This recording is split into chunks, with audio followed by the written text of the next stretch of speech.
गुरु ब्रह्मा गुरु विष्णु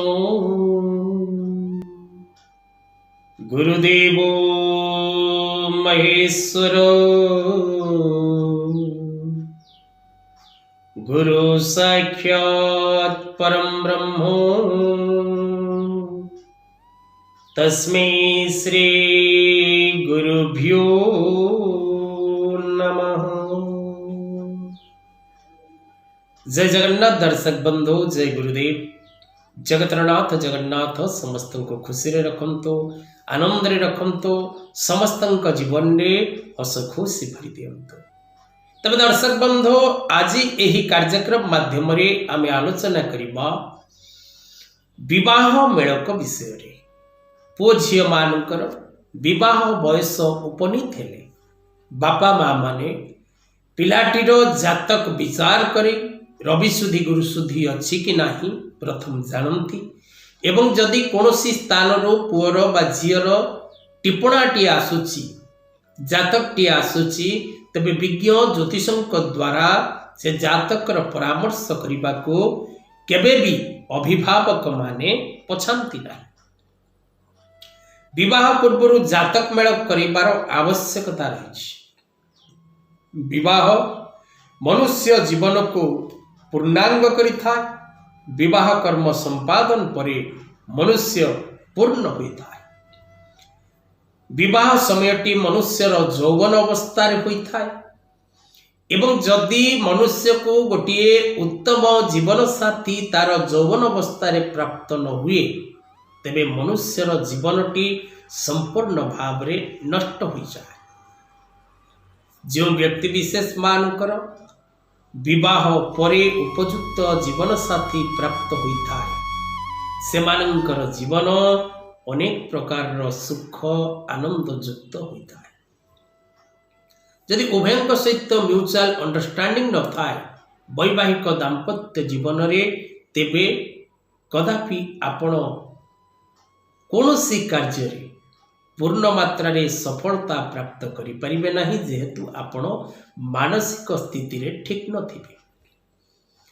तबे दर्शक बंधु, आज कार्यक्रम माध्यम रे आमे आलोचना करिबा धनुराशि धनुलग्न जात व्यक्ति विशेष मानक पई उत्तम जीवन साथी किए एवं केउ राशि सहित धनुराशि रो विवाह कर्म संपादन हेले सेमानंकर वैवाहिक दाम्पत्य जीवन सुखमय और आनंदमय हुए एवं उभय पति पत्नी पूर्ण सुखरे कालातिपात करती।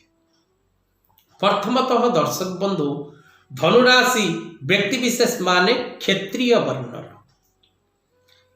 तेणु एमानंकु जदि समजातीय राशि सहित विवाह करा जाए तेबे एमानंकर वैवाहिक दाम्पत्य जीवन सुखमय होता है और आनंदमय होता है।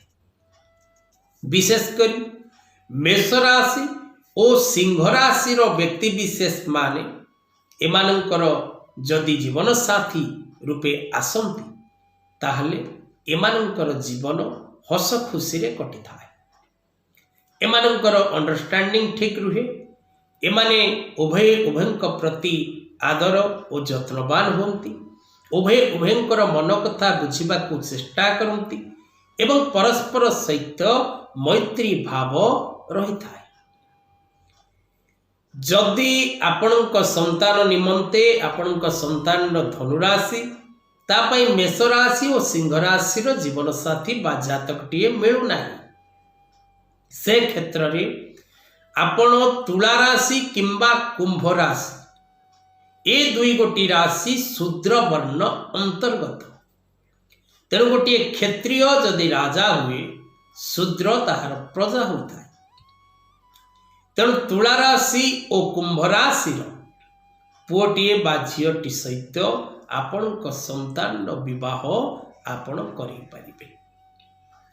तेणु धनुराशि निमंते प्रथम शुभ राशि दुईटी मेष राशि और सिंह राशि। जदि ए दुईटी राशि न मिले तेबे तुला राशि और कुंभ राशि उपयुक्त अटे विवाह निमंते। कदापि आपणक संतान बा संततिर विवाह मीन राशि किंबा कन्या राशि सहित करिवे नाही। जदि आपणक संतान धनुराशि होता है तेबे कदापि तार विवाह मीन राशि पुरुष बा मीन राशि स्त्री सहित करने को चेष्टा करिवे नाही। जदि सेमानंकर विवाह आपण करंती तेबे सेमानंकर वैवाहिक दाम्पत्य जीवन संपूर्ण भाव रे नष्ट होता है। सेमाने परस्पर विरोधाचरण करती सेमानंकर वैवाहिक दाम्पत्य जीवन कदापि सुखपूर्ण होई पारे नाही। तेणु विशेषकर धनुराशि जदि आपणक संतान होता है तेबे मेष सिंह तुला कुंभ सहित विवाह करने को चेष्टा करेंगे। जो दर्शक बंधु माने कार्यक्रम टी को देखुचंती एवं सेमानंकर जदि धनुराशि होता है एवं सेमानंकर जीवन साथी जदि मीन राशि और कन्या राशि होता है तेबे निश्चित भाव रे सेमानंक जीवन रे दुख कष्ट पीड़ा एवं वैवाहिक दाम्पत्य जीवन असुखप्रद थिबो। जदि एपरी अवस्था कौन महिला बा पुरुष थांती तेबे तले दि जाइथिबा नंबर रे जोगाजोग करने को कदापि भूलिबे नाही। आजिर कथा वस्तु को एठी रखिबा। जय जगन्नाथ।